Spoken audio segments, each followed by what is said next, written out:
நம்ம பாதுகாப்புக்கு எத்தனை போலீஸ் குவிக்கப்பட்டிருக்கிறார்கள், எப்படி போக்குவரத்து ஒழுங்கு செய்யப்பட்டிருக்கிறது.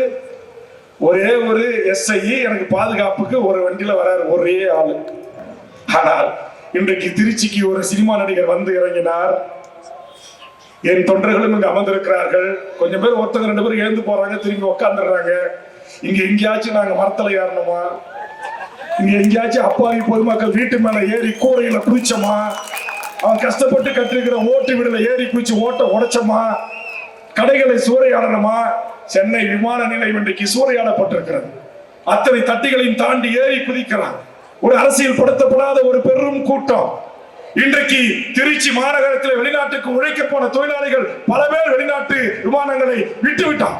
60,000 70,000 டிக்கெட் எங்க போவான்? யார் பதில் சொல்றது? 6 மணி நேரம் நெரிசல். நான் கேட்கிறேன், தமிழ் சமூகமே, நான் நடிகர்களை குறை சொல்ல மாட்டேன். அந்த நடிகனை பார்ப்பதற்காக கர்ப்பிணி தாயாகவும் பச்சை குழந்தையாகவும் சென்று மயக்கம் போட்டு விழுந்து கிடக்கின்றீர்கள். உங்கள் மேலே ரசிகர்களின் கால்கள் பதிந்து ஏறி தன் தலைவனை திரையில் முதல்வரை தேட கிளம்புகிறான் தமிழன். இதை சிந்திக்க வைக்கின்ற அறிவுபூர்வமான ஒரு கூட்டத்தை உருவாக்குவதற்காகத்தான் இங்கு தம்பிகள் வேல்முருகன் தலைமையை ஏற்றிருக்கிறார்கள்.